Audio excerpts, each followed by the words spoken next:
welcome to the Author to Authority podcast. And today I am so honored to have Brian Sexton back on the show.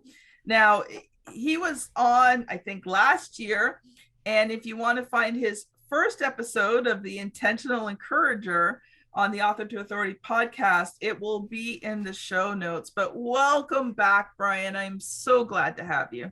Well, by the way, if you want to find Kim Thompson-Pender's appearance on the Intentional Encourager podcast, go source that out. Kim, you really graced our podcast early in its development, and I can't thank you enough for doing that, because you told your powerful story of how you grew up and things like that, and it's still one of my favorite episodes because I just appreciate how genuine and how forthcoming you are. And it really, I'll say this real quick, what you did really led me in a different direction, because as I started, as we built, we had people that were more and more forthcoming. I just recorded an episode the other day, and a guy, and my guest told me, he said, I've never shared this anywhere else. He said, but I'm going to share something with your audience. And it's that moment when you get those moments, and your episode was like that,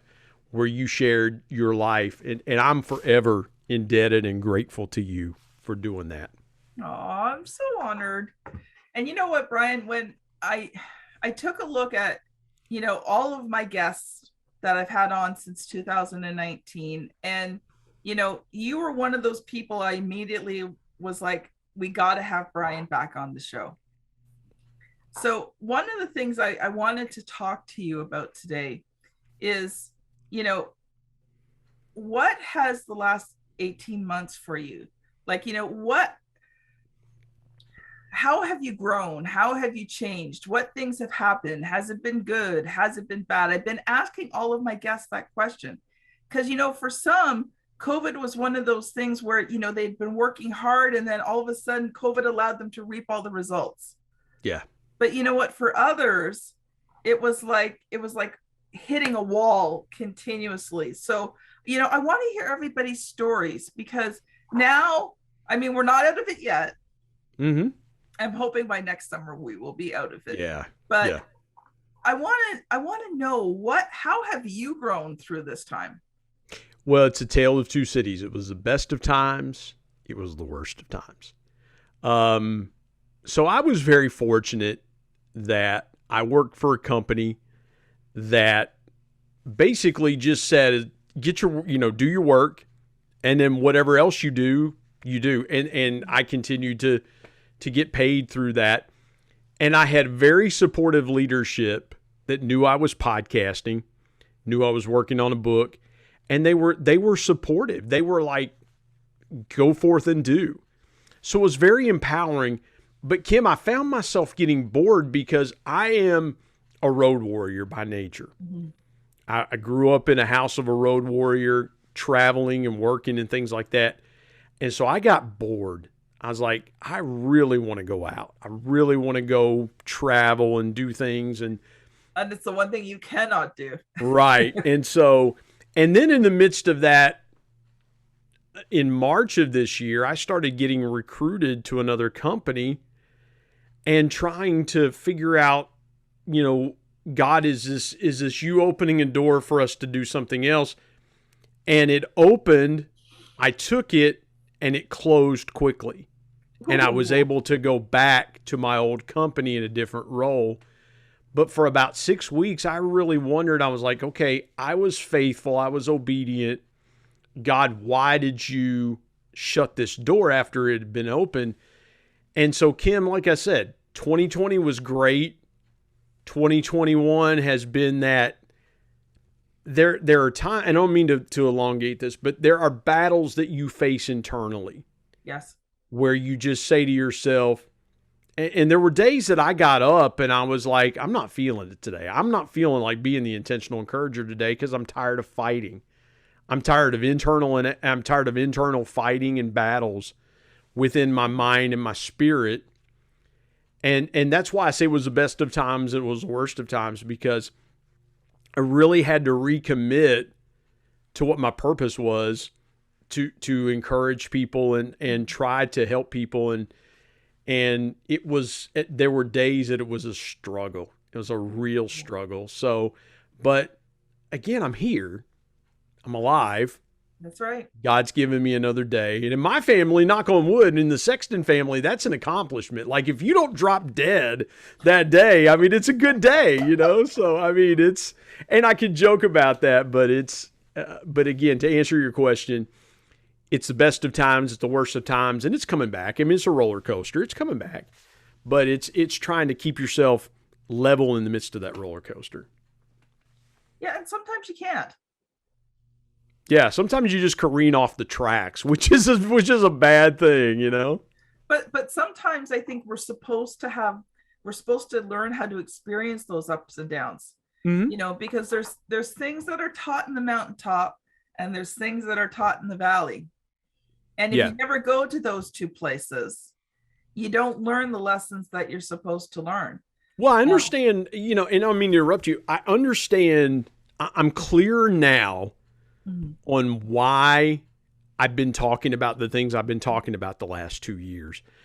I'm clear about that, and I'm more bullish about it now, if that makes any sense, because I see a lot of things on social media, and I see things from people that should know better, and I'm just going to be transparent. I see things from people that should know better. Yep. And I just scream, like, come on, encourage somebody. Don't offer me expertise. Give me encouragement. Mm-hmm. And I believe that listen, I'm going to come out and say this, and if it offends somebody, it offends somebody, but it's just the way that I'm feeling. I believe if pastors are not encouraging their congregations, they're missing it. If you're on social media and you're a pastor and you want to tell people how to live and you're not encouraging them, you're missing the boat. You're missing it, because your church needs encouragement more than it's ever needed encouragement. Your company needs encouragement more than it's ever needed encouragement. We talk about the Great Resignation. People are leaving companies because they're discouraged. If you really hit the nail on the head, Kim, people are leaving companies because they're discouraged. They don't feel like there's advancement opportunities. They don't feel like there's room for them, for their talents and abilities, which the Bible says that a person's gifts make room for themselves. Yep. And so I wish we had more people that just said, you know what? There might be something to this encouragement thing. I didn't mean to go off on a tangent or start preaching. No, but I think you brought up some really great points. And even as an entrepreneur, you know, there's several aspects to this.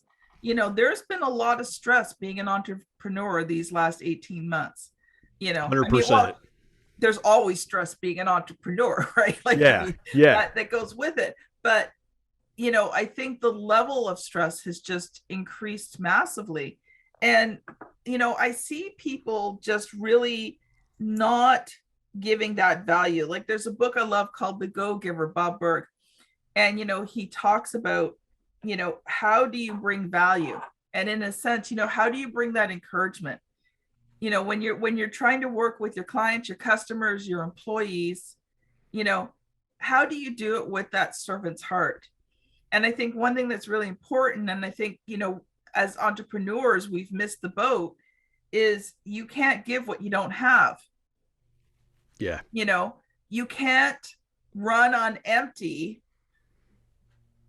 you know, and give that value. You can't run on empty and be that encouragement that you need to be. Yeah. Yeah. Well, it's amazing that people run in those same circles. Bob's a friend of mine. I've had Bob on the Intentional Encourager podcast. I did live radio a few weeks ago for a friend of mine. Bob came on the show and talked about the Go-Giver. When I think about you, Kim, you're an authority on giving, because you have done that for people. And people like that tend to run in the same circles. Our friend Daryl Amy, our friend Larry Levine, and I could mention several mutual friends of ours. And if I think of a common theme, that's what I think of, is their authority that they have is that they give first, and they say, how can I help you get better? How can I help you? And I've said this, and I said this in my book, my book doesn't happen without you spending an hour with me and just saying, listen, I just want to help you. Mm. I just want to help you. And that was profound because I was trying to honor my dad. I can do it with this platform very easily, but there's a lot of times that I wanted to do something over and above. And without you giving of yourself and putting me in, and Daryl actually was the one that introduced us, but had Daryl not had the spirit of giving and Larry not had, and Bob, all these wonderful people, then this conversation we're having right now doesn't happen. So when I think of your authority and what I think immediately about you is you're an authority on giving, and you understand it as well as anybody that I know or have ever known. And so my thanks to you publicly, and I've said this to you privately, my thanks to you publicly, because when I think of you as in your authority, that's what I think of. I don't even know what to say. It's true. It's true. And here's what I'll say too. Why can't we make encouragement and giving? We talk about doing this volunteer stuff. I see a lot of companies that say, well, we're going to give our employees volunteer time off to do these things. And it's almost like, well, let's make ourselves look good and let's put on a good face in the community. And it's like, okay, but where is the real giving going on at? Mm. Where is the real, I think of the Schoolhouse Rock back in the 70s when I was a kid. And there was, remember that? Yeah, Schoolhouse Rock. My favorite one that goes along with that was Conjunction Junction, What's Your Function? Function, yeah. Well, I knew I'd have you at Conjunctions because that's kind of where the space you live in. No, but it was the song. I'm a music. Yeah. I love music. It was the song. Conjunction Junction, What's Your Function? But what's our function what's our function in giving? Are we giving just to make ourselves feel better or to make ourselves look good? Or are we giving to people because we have the heart that we want to, that it's better for us to see others succeed? Yeah. And I don't understand why we don't have more of those cultures in companies today instead of let's go out and do volunteer work because maybe we'll get some good publicity from it or we'll get some good PR from it. I hope I didn't go off in a too big of a tangent there. No, you know what? I think it's important because as an entrepreneur, you have several different ways that you can run your business. Mm-hmm. But like you said, myself, you, Larry, Daryl, Bob Berg, Sherry Lewick, all I forgot about Sherry. Forgive me, Sherry. I'm going to get a text from Sherry like, how did you forget me? Sherry's awesome. We've learned that giving is the reward in of itself. Mm-hmm. And when you can give with no expectation of getting something back, you do. Mm-hmm. But, one of the things about giving is the fact that it never comes back in the way that you suspect. Mm-hmm. It never does. You think, okay, you're going to do A, B, C, and D, and, you'll get back E. And yeah. God kind of goes, yeah, no, you'll do A, B, C, and D, and maybe down the road I'll throw in Z. Do you know why encouragement is so hard for people to grasp the concept of? Is because you have to give more of it than you take in. Yeah. And that's why everyone is built and wired to be encouragers. Yes. Our divine creator made us in his image. And Kim, as Christians, you and I understand that concept, and a lot of people don't. But because we understand that we were created by a divine creator who perfectly made us, yes, then we understand that encouragement is in God's nature. So every one of us are wired to be encouragers. I haven't developed the secret sauce on this. It's not unique to Brian Sexton. Everybody has that. But the biggest single reason that people do not choose to be intentional encouragers is that we are in a society today that wants to take in more than they give. And to be an intentional encourager, you have to give much more than you take in. You know, you say that and it reminds me, I heard this story directly from this person's lips. So she was, I don't know whether she was like on public transportation or whether she was sitting in a park somewhere, but there was this person and she would see this person all the time, right? So, but they never talked. It's like, you know, you take the same bus, right? So you see the same people all the time. And one day she noticed this person was visibly upset. And she decided that she was just, you know, that little bit of encouragement. So she didn't say anything, but she made sure she caught the person's eye and she gave that encouraging smile. Like, it's like, you know, I know you're going through a rough time, but everything's going to be okay. She didn't say anything. She just smiled at the person, right? And made sure the person saw it. The person came back later and told her that he had been going home that day to commit suicide because he felt like no one cared about him. Wow. And because she had taken that direct action to just smile at him, it was like God saying, see, someone does care. And he didn't commit suicide that day. Powerful. That is so powerful. And it's the simplest thing. All it was a smile. And you know, Kim, I'm glad you shared that with me because now it makes me think, okay, I used to tell my salespeople this. Anything you say can and will be used against you. It's something that we use in the United States. It's part of the Miranda rights when someone's arrested here in the United States. Anything you say can and will be used against you in a court of law. I used to tell my salespeople, anything you say can and will be used against you. But I want to amend that when we're talking about encouragement and say anything you say can and will be used to encourage somebody. So when you're speaking intentional encouragement, be sure you're speaking life. Be sure you're positive. Be sure you're in direct. Be specific as well too. You know, it's kind of that concept of have a nice day. Oh, okay, great, thank you. What am I supposed to do with that? You know, what constitutes a nice day, right? Is it you know, for me a nice day would be a Brinks truck pulling up in my driveway and being like, hey, here's $10 million. That would be a nice day. Now that would be a nice day. Or in my case, like the Schwann's guy just pulling up and dropping free food in my driveway as well too. That'd be a nice day, you know. But that's, you know, what constitutes a nice day? Everybody's definition of a nice day is different. Yeah. If I can say, listen, I hope you find something today that makes you smile. And I hope you have a conversation that lifts your spirit. Now that's specific. Yes. That's specific. But I disagree with you a little bit though. Okay. You can do that. It's your podcast. It depends on how the person says it. Right? Because I've been in stores and I've had cashiers say that, and you know they're just saying it because that's what's expected of them.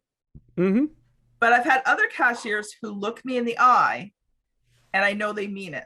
That's it. So it's not always the words, right? Yeah. And like I had this experience, I don't know how many years ago now. It was quite a while ago, but I was having a really rotten day.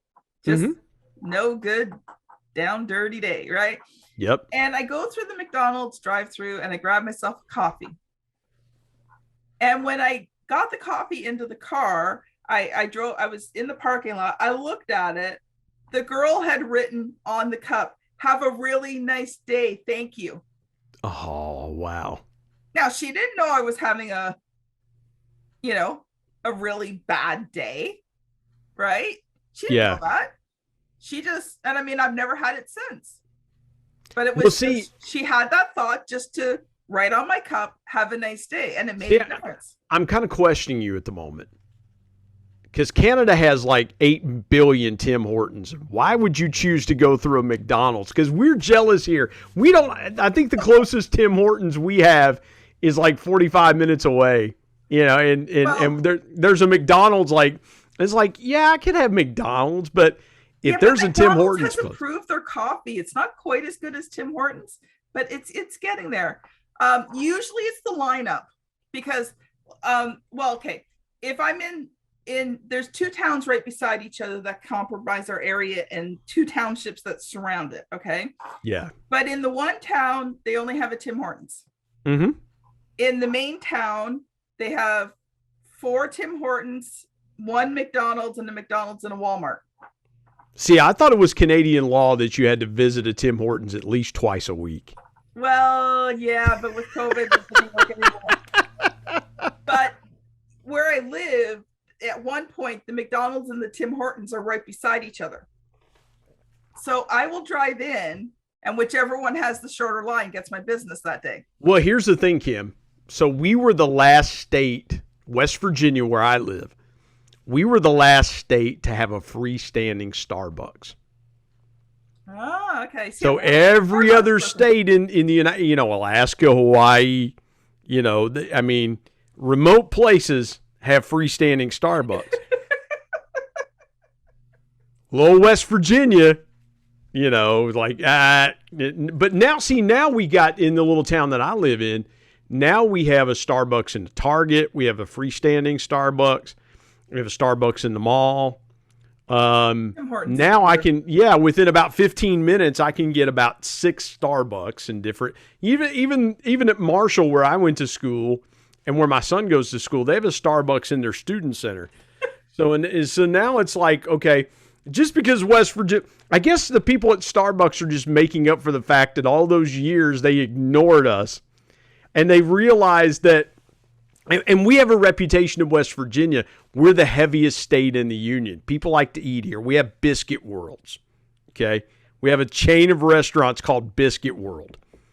And so, I guess the Starbucks people, the light went off and they were like, listen, those people like to eat biscuits and drink coffee. Maybe we better put a Starbucks there. Because the Starbucks in my town, they've put up cones like to direct the traffic because the drive-through is always backed up, and I'm like, it's Tim Hortons. About time. Okay. Later in the day, it's not bad, but you do not want to go through a Tim Hortons in the morning. Like there's like 30 cars in the drive-through lineup. But that's the same way at Starbucks in my town. Or a Tassimo, right? My wife has a Keurig, yes. Okay, I make you a deal. You email me your address. I will send you a box of Tim Hortons Keurig pods. Oh, I put coffee in my tea. I'm a tea drinker. So you've been seeing me sip on that. But here's my secret comment. Here's my secret blend. It's Lipton tea, 6 packets of stevia, the green, the whole earth green stevia, honey, and a little bit of Folgers instant coffee.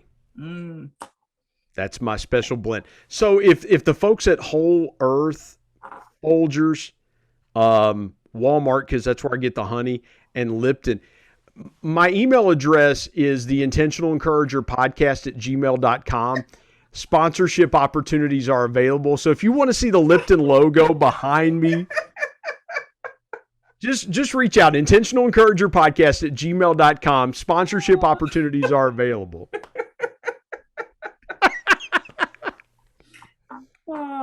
And I'm wearing my Cincinnati Bengals gear because, my Bengals play tonight. They play on TV. So, I And by the way, Cincinnati, the same address for the Cincinnati Bengals. You can reach me at intentionalencouragerpodcast@gmail.com. We'll just put a Bengals logo back here. Oh, you are so Hey, funny. speaking of which, can I just give you a quick shout out? Sure. I cannot wait for people to get a hold of your materials that you've got coming. And I'm so proud not only to be your friend, but I see behind you the great books that you have helped put out. And I have a copy of Revenue Growth Engine. I was supposed to have a copy of Selling from the Heart, Larry Levine. So but you have done some incredible, amazing work with friends of ours, and Sherry. You mentioned Sherry, and I just you're incredible. The work you guys are doing is just absolutely incredible. Well, thank you, but you know what? It's because I have incredible clients. That's true. That's true. Yep. I have their cell phone numbers too, and don't make me use it. Yeah, I actually we're working on Larry's second book, and him and Daryl got together in a hotel, and they took a picture of themselves and they sent it to me as a As if postcard. they didn't have enough to say in their first two books. They gotta, Larry's gonna write a second one. So, but no, it's the work you do with folks is just absolutely incredible. I wanted to say that to you. I wanted to make sure we got that in on the podcast. Well, thank you so much. So if you have really enjoyed this conversation today and you want to find out more about Brian and the intentional encourager, Brian, how can people find you? Or if you want to sponsor the podcast, that would be, Yes. For Sponsorship opportunities sponsorship available. opportunities available. Yeah, the three magic words to every podcast: sponsorship opportunities available. So, no, Kim, thank you for doing that. They can find me on LinkedIn. That's where I hang out quite a bit. It's Brian Sexton, MBA, next to it.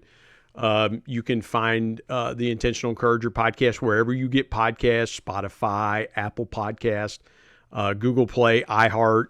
iHeart's becoming more popular. YouTube, we have an Intentional Encourager podcast channel. So all the episodes that we have, and I think now, good grief, tomorrow we'll release episode 183. Nice. And so, yeah, it's like, no wonder the gray is starting to come out of my beard a little bit more is, and that and the fact that my wife is like, don't color your beard. I want it salt and pepper. When you've been married to the same woman for 25 years and you really believe the expression, if mama ain't happy, ain't nobody happy, then you tend to do those things. But no, you can find the YouTube channel for the Intentional Encourager podcast. You can find me on LinkedIn. We have a Facebook page. Just type in the Intentional Encourager. The Facebook page will come up. Twitter at Brian Sexton 13. I'm really amazed and grateful. Kim, I was thinking about something. We have had guests on the Intentional Encourager podcast that reside in 40 of the 50 United States, and we've recorded podcasts with people in about 8 or 9 different countries. Nice. South Africa, Australia, Thailand, Hungary. I'm amazed You at forgot me. Canada. Well, yeah, Canada, obviously. I even had a friend that that lives in Guatemala. Nice. Believe it or That's not. cool. So, yeah. So, the one from Thailand was pretty cool. The guy was in Thailand. That's been pretty cool. But, I don't know how much longer we'll go or where we'll go, but I don't worry about it. People are like, well, how many downloads you get? I don't care. How many copies of your book? I don't know. I don't care. They're resources to help other people. Yes. And if somebody gets help, fantastic. If you have trouble sleeping, just pop in the Intentional Encourager podcast, and in about 3 minutes, you'll just go right to sleep. It's what happens in my family. Hey, Kim, I got to tell you something real quick. Real quick, because we have to end here. Real quick. My son comes to me. My 21-year-old son comes to me. He says, Dad, I'm going to do a podcast. He said, you've inspired me. I'm going to do a podcast. I said, son, that's great. I said, you thought about it? He said, yeah. He says, it's going to be called The Unintentional Discourager. I'm going to take what you're doing and I'm going to do the opposite.